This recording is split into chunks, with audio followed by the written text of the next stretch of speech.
nimegundua kwamba mke wangu ameniendea kinyume ama amenicheat kwa mtu ambao nilidhania ni rafiki yangu, yani my best friend.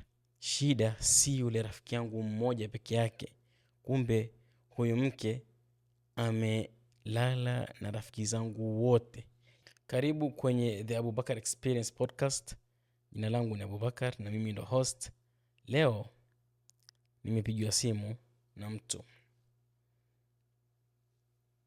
Niliposhika akaniambia, Abubakar, nataka nikuambie kitu ndugu yangu.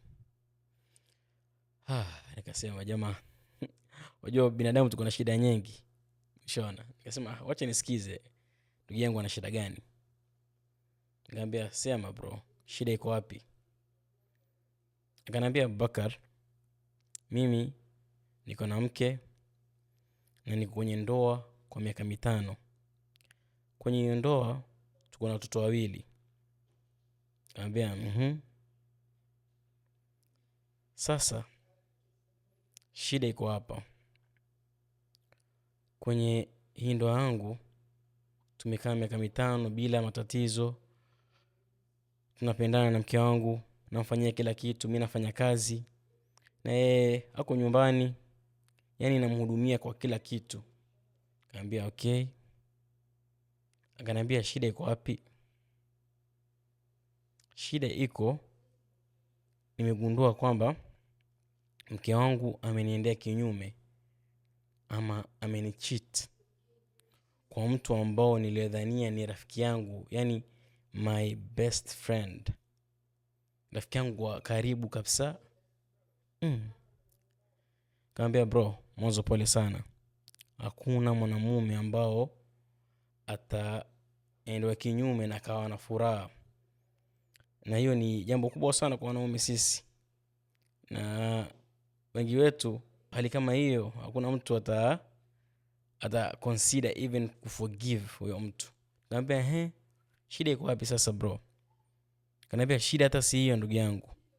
Nilipogundua kwamba ameniendea kinyume, nikaamua nikae mbali na yeye, maana sikuweza kuamini kwa sababu ni mtu ambao nimemwamini kwenye maisha yangu. Sikuwa tena na hamu hata kuishi na yeye nyumba moja.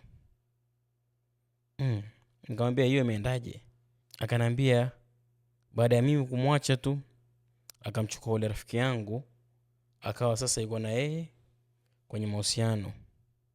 Baada kidogo nadhani mambo hayakuenda na huyo rafiki yangu, akarudi kwangu kanaomba msamaha, pole, tuko na watoto miaka 5 na nini na nini. Wacha tuwe pamoja at least, yani kwa ajili ya watoto. Anasema nimeconsider niwe na yeye kwa ajili ya watoto.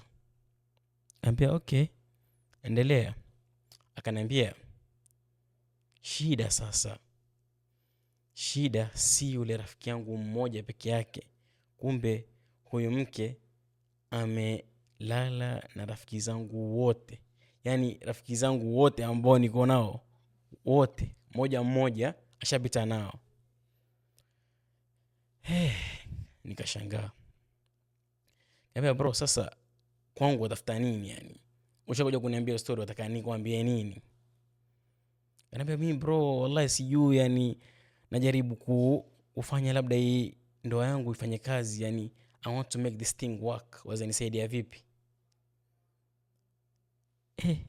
Nikakaa nikafikiria, nikasema huyu jamaa ako serious kweli. Si baada ya kufind out your best friend amekula mke wako, ukamsamehe, mkarudiana, baada ya hapo akafind out kumbe si rafiki yako peke yake, yani marafiki zako wote. Ingekuwa wewe ungefanya nini? Lakini mimi nimemwambia bro, mwanamke ambaye amekufanya hivyo, jua kwamba hakuconsider kwamba kuna mapenzi ama kuna heshima kwako. Yeye amefanya kujua kwamba anafanya makosa, lakini hivyo amefanya. Sawa, tunasema makosa ni moja, mtu unasamea, lakini yani sijui marafiki zako wote, hiyo si kosa moja, hiyo ni kosa na imepita makosa. Nikamwambia bro, jibu unalo mwenyewe, ni wewe uamue, tayari wajua nini.